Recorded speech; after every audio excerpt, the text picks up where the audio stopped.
conceito de paisagem, primeiramente eu diria que paisagem é a forma espacial. E a forma espacial, ela emite som, ela emite cor, ela emite cheiro, né? Ou seja, a paisagem, ela não é somente aquilo que nós vemos, mas que também ouvimos, que também sentimos, ela também nos apresenta pelo cheiro, enfim. Como o próprio Milton Santos diz, a paisagem é tudo aquilo que nós vemos, mas também que escutamos, cheiramos, enfim. De um modo geral, a paisagem é a forma espacial que se nos apresenta pela primeira instância, né? Quando a gente chega num bairro, numa cidade, cachoeira, numa casa, enfim, aquilo que nós vemos no primeiro momento é a paisagem, ou seja, é a forma, é a aparência, é o plano aparente do espaço. Isso é o que nós chamamos de paisagem. Do ponto de vista metodológico, a paisagem é a primeira instância da observação, da análise. É o primeiro passo, é o pontapé inicial. Pelo fato de ser o pontapé inicial, o primeiro passo, o primeiro momento da análise, isso não significa que a paisagem não seja importante em uma pesquisa. Pelo contrário, ela é um momento fundamental, é um momento importante em qualquer pesquisa, até porque é por ela que a pesquisa passa, se inicia, correto?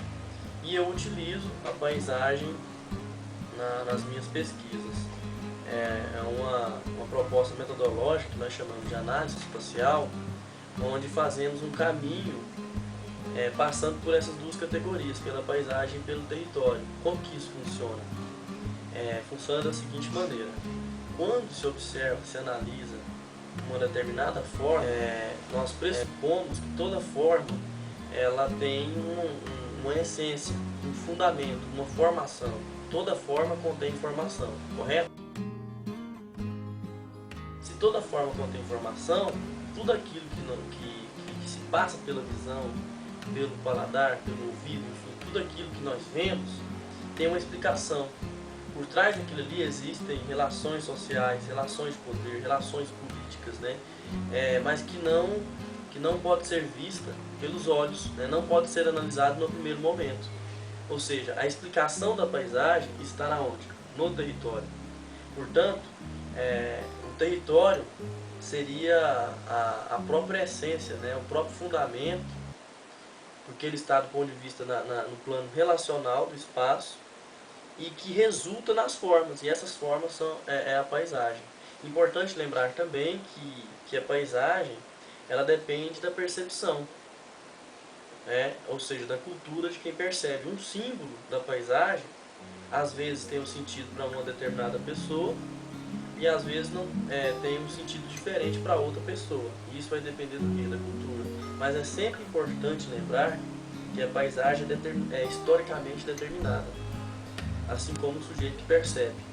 E se o território está em movimento, se mudam as relações de produção, se mudam as relações de poder em um determinado lugar do espaço, muda-se também a paisagem. Ou seja, na medida que o território está em movimento, as paisagens estão em transição. Por isso que a paisagem também muda, porque o território muda, né? Bom, um exemplo que nós podemos utilizar para trabalhar o conceito de paisagem é uma cruz. Bom, uma cruz, num determinado lugar, por exemplo, uma pessoa, um viajante, num ônibus, passando ali pelo interior da Bahia, do estado da Bahia, e em um determinado momento da viagem, um viajante brasileiro cristão avista uma cruz. Para ele, aquela cruz ela tem um sentido, ou seja, o sentido daquele símbolo, daquele signo da paisagem está muito ligado à cultura daquele viajante que percebe.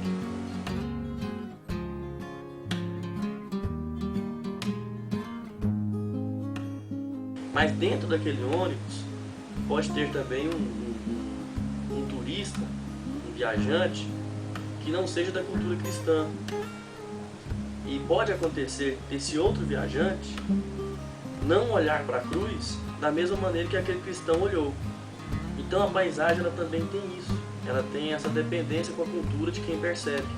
Mas é bom lembrar que tanto a cruz como o sujeito que percebe, é historicamente determinado, né? Por mais que a cruz ela tenha uma dependência da cultura de uma pessoa que percebe, tanto a cultura como a cruz, como a própria pessoa em si, é historicamente determinada. A cruz ela está ligada a uma estrutura geral que envolve as relações sociais de produção. Portanto, se mudam as relações sociais de produção, muda o próprio significado das coisas, mudam as formações e assim como a percepção, né? Se uma relação de produção ou o próprio modo de produção tem uma ligação muito forte com a infraestrutura e com a superestrutura, está ligado, por exemplo, à religião, às ideologias, né? A própria percepção, portanto, muda também, né? Então não podemos deixar de considerar, quando estamos analisando a paisagem, o modo de produção ou as próprias relações sociais de produção.